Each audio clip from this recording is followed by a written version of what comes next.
नमस्कार मित्रों, जय श्री राधे कृष्ण।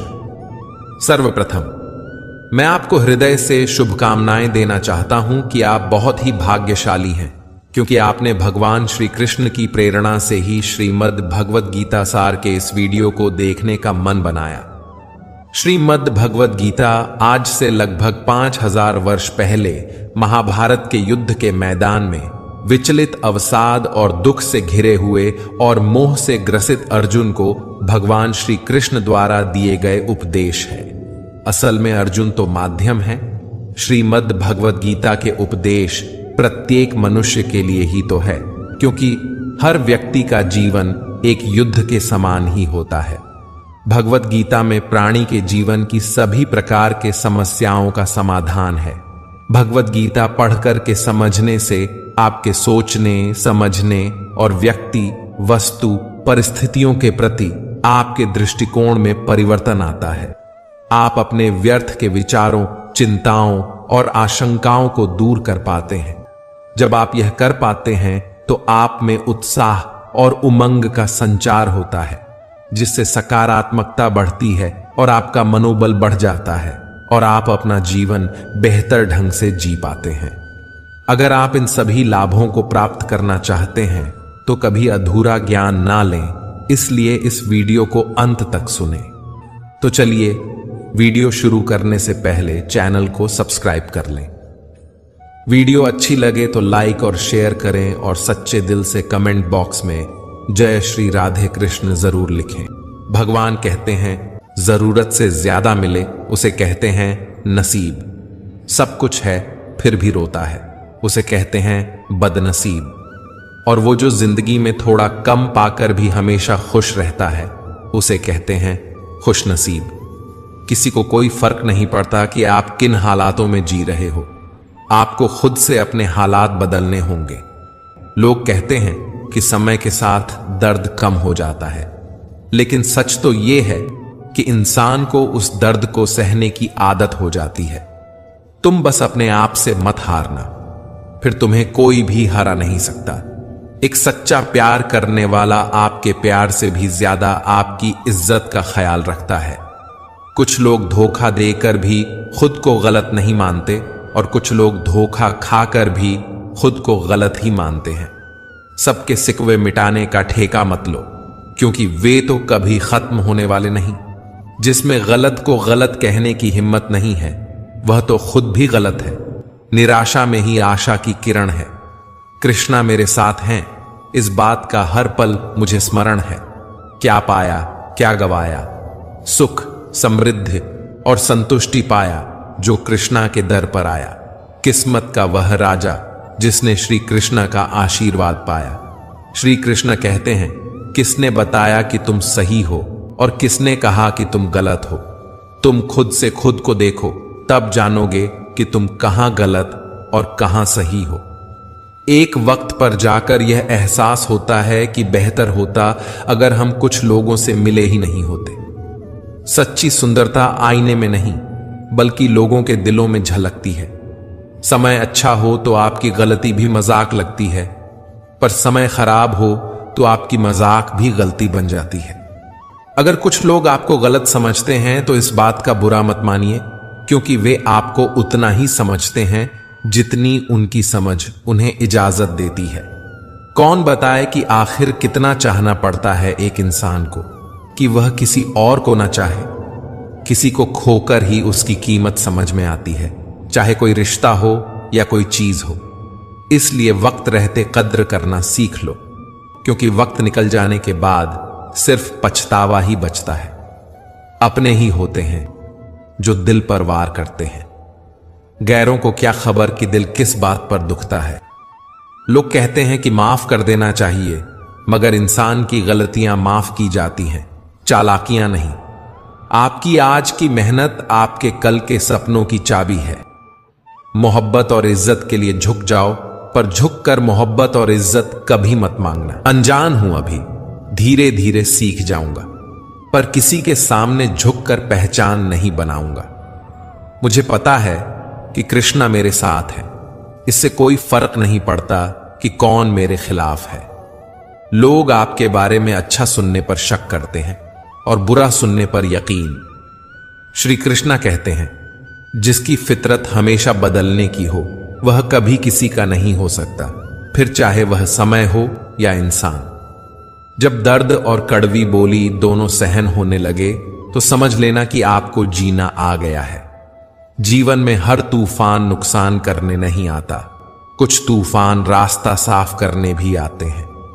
तुम दुनिया में सबको जीत सकते हो सिवाय उस इंसान के जो तुम्हारी खुशी के लिए जानबूझकर हार जाता है। मुझे उन लोगों से दिक्कत नहीं है जो मुझे पसंद नहीं करते, मुझे उन लोगों से दिक्कत है जो मुझे पसंद करने का दिखावा करते हैं। यहां हर किसी को दरारों में झांकने की आदत है। अगर दरवाजा खोल दो तो कोई पूछने भी नहीं आता। गलती पीठ की तरह होती है, औरों की तो दिखती है पर अपनी नहीं दिखती। जिसकी जैसी नियत हो वह वैसी कहानी रखता है। कोई परिंदों के लिए बंदूक तो कोई पानी रखता है। दुनिया में रहने की दो सबसे अच्छी जगहें हैं, या तो किसी के दिल में रहो या किसी की दुआओं में। जब भी मेरी बात पीठ पीछे कोई करता है तो मुझे खुशी होती है कि कम से कम उनको मेरे मुंह पर बोलने की औकात तो नहीं है। संघर्ष की राह पर जो चलता है वही संसार को बदलता है। जिसने जंग रातों में जीती वही सूर्य बनकर निकलता है। श्री कृष्ण कहते हैं, आपकी सबसे बड़ी जिम्मेदारी यह है कि आप खुद को हमेशा खुश रखें। थोड़ा झुकने से अगर रिश्ता टूटने से बचता है तो झुकना बेहतर है, क्योंकि अकड़ तो सब में होती है, लेकिन झुकता वही है जिसे रिश्ते की फिक्र होती है। कसूर तो बहुत किए जिंदगी में, पर जहां सजा मिली वहां हम बेगुनाह थे। आजकल धोखा भी लोग बड़े धोखे से देते हैं। इधर प्यार जताते हैं और दिल कहीं और लगाते हैं। अगर आप वक्त की कदर करना सीख गए तो समझ लेना आपने अपने जीवन की आधी मुश्किलों को समाप्त कर लिया। हार से मत घबराओ, क्योंकि जो सब कुछ हार जाता है उसके पास जीतने के अलावा कुछ बचता ही नहीं। जो प्रयास करना नहीं जानते उन्हें हर समस्या बड़ी लगती है। शिवम एक छोटे से गांव में रहने वाला मेहनती और ईमानदार युवक था। उसकी जिंदगी में सबसे बड़ी खुशी उसके पिता थे, जो हमेशा उसे सही दिशा दिखाने के लिए प्रेरित करते रहते थे। शिवम का सपना था कि वह एक दिन अपने गांव का सबसे सफल व्यक्ति बने, ताकि वह अपने पिता का सिर गर्व से ऊंचा कर सके। शिवम ने मेहनत करना शुरू किया। वह खेती से लेकर छोटी छोटी नौकरी तक सब कुछ करने लगा, लेकिन उसकी जिंदगी में एक के बाद एक असफलताएं आती रहीं। खेती में फसल खराब हो गई, नौकरी में भी उसे ज्यादा कुछ हासिल नहीं हुआ। हर बार की हार ने शिवम को अंदर से तोड़ दिया। वह सोचने लगा, क्या मैं कभी सफल हो पाऊंगा? एक दिन शिवम अपने पिता के पास गया और निराश होकर बोला, पिताजी, मैंने बहुत कोशिश की, लेकिन हर बार मुझे हार ही मिली। अब मैं और नहीं कर सकता। लगता है किस्मत मेरे साथ नहीं है। पिता मुस्कुराए और शिवम से कहा, बेटा, तुम्हारे पास अब क्या बचा है? शिवम ने कहा, कुछ नहीं पिताजी, मैं सब कुछ हार चुका हूं। पिता ने गंभीरता से उत्तर दिया, तुमने सब कुछ खो दिया है, लेकिन याद रखो, अब तुम्हारे पास जीतने के अलावा कुछ बचा ही नहीं। यही तुम्हारी सबसे बड़ी ताकत है। शिवम ने पिता की बातों पर विचार किया। उसे एहसास हुआ कि हार ने उसे अनुभव दिया है, और यही अनुभव उसकी सबसे बड़ी पूंजी है। शिवम ने खुद को फिर से तैयार किया और एक आखिरी बार प्रयास करने का फैसला किया। उसने इस बार अपनी सारी ऊर्जा, समय और ध्यान उस काम में लगा दिया जिसे वह सबसे अच्छा कर सकता था। वह खेती में वापस लौट आया, लेकिन इस बार उसने नए तरीके सीखे और अपनी गलतियों से सीख लेकर काम किया। धीरे धीरे उसकी फसलें लहलहाने लगीं। शिवम की मेहनत रंग लाई और इस बार उसे सफलता मिली। गांव के लोग उसकी तारीफ करने लगे और वह गांव का सबसे सफल किसान बन गया। मित्रों, शिवम की कहानी हमें सिखाती है कि हार से घबराना नहीं चाहिए, बल्कि उसे अपनी ताकत बनाना चाहिए। जब हम सब कुछ हार जाते हैं, तब हमारे पास केवल जीतने का ही विकल्प बचता है। असफलताओं से घबराने की बजाय हमें उनसे सीखकर आगे बढ़ना चाहिए। जो प्रयास करना जानते हैं उनके लिए कोई समस्या बड़ी नहीं होती। हार से मत घबराओ, क्योंकि जो सब कुछ हार जाता है उसके पास जीतने के अलावा कुछ बचता ही नहीं। जो प्रयास करना नहीं जानते उन्हें हर समस्या बड़ी लगती है। अंत में यह जीवन का नियम है कि जीत उन्हीं को मिलती है जो हार से डरकर भागते नहीं, बल्कि उससे सीखकर आगे बढ़ते हैं। यदि आपने किसी का भला चाहा है तो वह भला कब आपकी किस्मत से कांटे हटाकर आपको राहत देगा, यह आप समझ भी नहीं पाएंगे। इसलिए सेवा, दान और परोपकार जैसे पुण्य कर्म हमारे कर्म बंधनों को काटने का काम करते हैं। इसीलिए शास्त्रों में सत्कर्म करने पर जोर दिया गया है, क्योंकि अंततः हमारा उद्देश्य सभी कर्म बंधनों से मुक्त होना ही है। जब हम कर्म के सिद्धांत को समझेंगे तभी हम इस चक्रव्यूह से बाहर आ पाएंगे। हर कर्म का फल अलग अलग मिलता है और बुरे कर्म का फल अच्छे कर्म से निरस्त नहीं होता। कुछ कर्मों का फल तुरंत मिलता है, जैसे दैनिक दिनचर्या के कर्मों का, जबकि कुछ कर्मों का फल संचित हो जाता है और वह फल हमें इसी जन्म में या आने वाले जन्मों में प्रारब्ध के रूप में मिलता है। वर्तमान में किए जा रहे कर्मों को क्रियमान कर्म कहा जाता है और जिनका फल तुरंत नहीं मिलता वे संचित कर्म कहलाते हैं। ये संचित कर्म प्रारब्ध के रूप में विभिन्न योनियों में भोगे जाते हैं और धीरे धीरे खत्म होते जाते हैं। सबसे अंत में जीव अपने बचे हुए कर्मों को प्रारब्ध के रूप में लेकर मनुष्य योनि में आता है। अन्य योनियों और मनुष्य योनि में एक बड़ा अंतर यह है कि अन्य योनियों में कर्म भोगे जाते हैं और समाप्त हो जाते हैं, लेकिन मनुष्य योनि में भोगे गए प्रारब्ध कर्म नए कर्म उत्पन्न करते हैं। वास्तव में मनुष्य योनि में भोगे जाने वाला कर्म क्रियमान कर्म होता है, जो फिर संचित और प्रारब्ध कर्मों का स्रोत बनता है। इस प्रकार यह चक्र अनंत काल तक चलता रहता है, जब तक जीव को मोक्ष की प्राप्ति नहीं हो जाती और वह जन्म मरण के चक्र से मुक्त नहीं हो जाता। संक्षेप में मोक्ष का भी जिक्र कर लेते हैं, क्योंकि मोक्ष भी हमारे द्वारा किए जाने वाले कर्मों पर निर्भर करता है।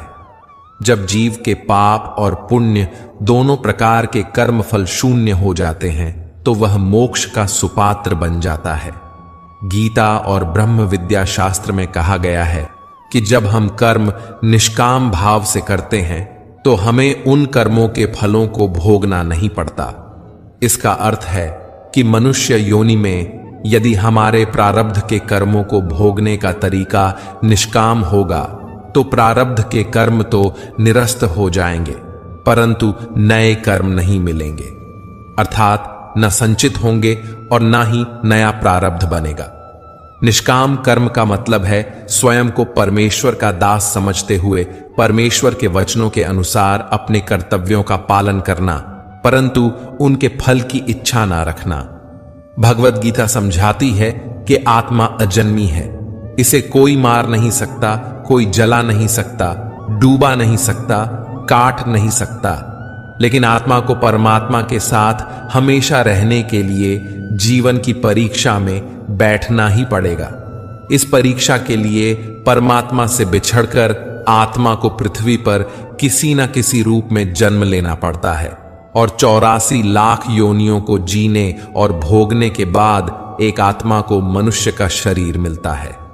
इस सबसे बड़ी मर्यादाओं की परीक्षा में हर मनुष्य को इस पूरी परीक्षा के दौरान तरह तरह की अच्छी और बुरी भावनाओं के चक्रव्यूह में अपने भाई बहन और मित्रों के साथ डाला जाता है, जिसमें हर आत्मा को अपने तामसिक और राजसिक अवगुणों से निकलकर सात्विक जीवन में प्रवेश के मौके मिलते हैं।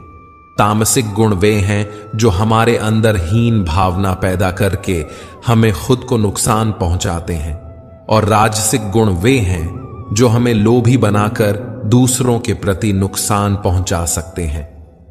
इस परीक्षा के दौरान हर आत्मा को तामसिक और राजसिक गुणों को खत्म करके अपने सात्विक गुणों से परिचित होना पड़ेगा। सात्विक गुण वे हैं जो आत्मा को अपने आसपास की हर चीज से जोड़ते हैं और उन्हें प्यार करना सिखाते हैं। परीक्षा के दौरान हर आत्मा को जीवन के चारों स्तंभ धर्म, अर्थ, काम और मोक्ष का ज्ञान पाकर ही मुक्ति मिलती है। यही वे द्वार हैं जिन्हें समझकर ही आत्मा परमात्मा को समझ सकती है।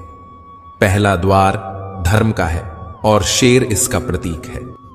धर्म वही है जो गीता में लिखा हुआ है, जिसे आपका दिल मानता है, जैसे झूठ नहीं बोलना, चोरी नहीं करना, भगवान का निरादर नहीं करना, दूसरों को नुकसान नहीं देना। यही सब धर्म है और हर आत्मा को अपने जीवन काल में हर समय धर्म का पालन करना होगा और उसकी रक्षा करनी होगी। दूसरा द्वार अर्थ का है और घोड़ा इसका प्रतीक है। हर आत्मा अपने हर जीवन काल में अपने पृथ्वी पर होने का अर्थ या मूल कारण समझेगी। इस जिंदगी में भोगने वाली चीजों और रिश्तों का आनंद लेगी। अच्छा बेटा और अच्छी बेटी, अच्छा भाई या अच्छी बहन, अच्छा पति या अच्छी पत्नी बनकर हर बुनियादी रिश्ते पर खरी उतरेगी और इस परीक्षा को पास करेगी। तीसरा द्वार काम का है।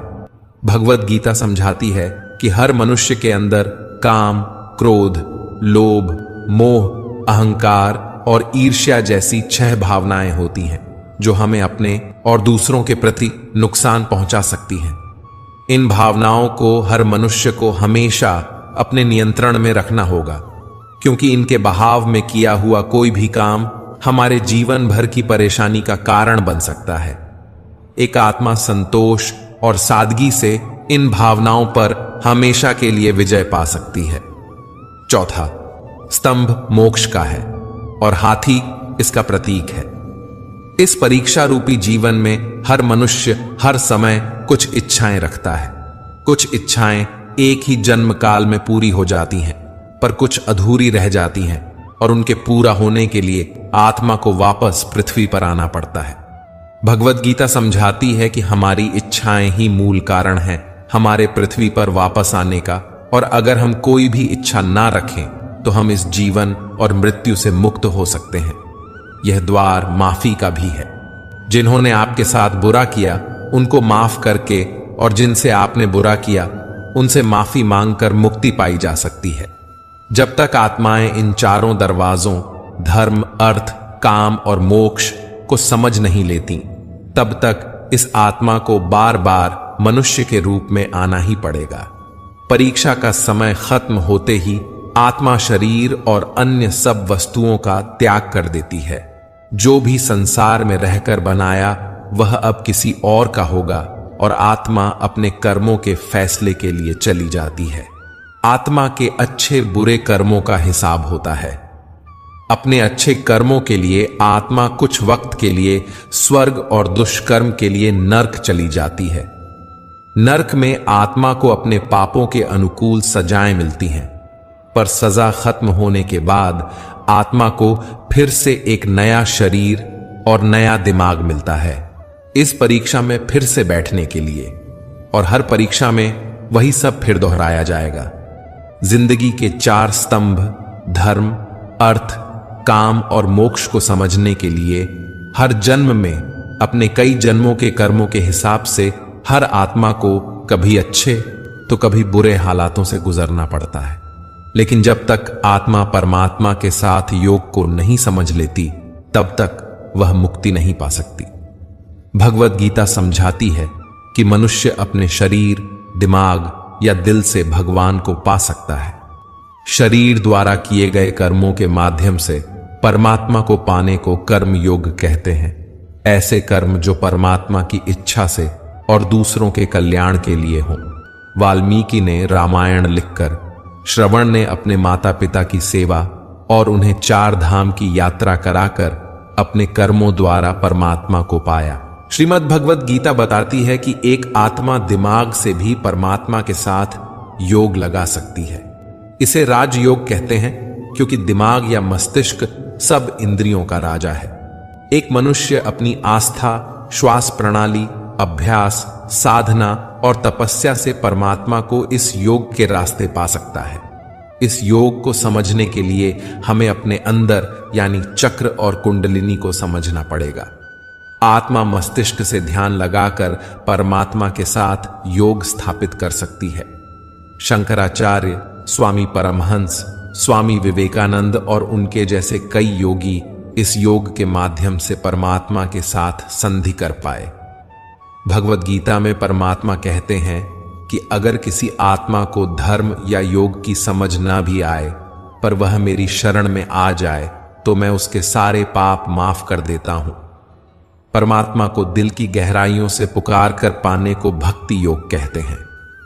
हमें हमेशा अच्छे कर्म करने चाहिए क्योंकि कर्म वह फसल है जिसे इंसान को हर हाल में काटना ही होता है। जैसे आपके कर्म होंगे वैसे ही उनके परिणाम या फल भी होंगे। कर्मों का गणित सीधा और सरल है। कर भला तो हो भला, कर बुरा तो हो बुरा। मनुष्य जिस रूप में ईश्वर को याद करता है उसे उसी रूप में दर्शन देते हैं।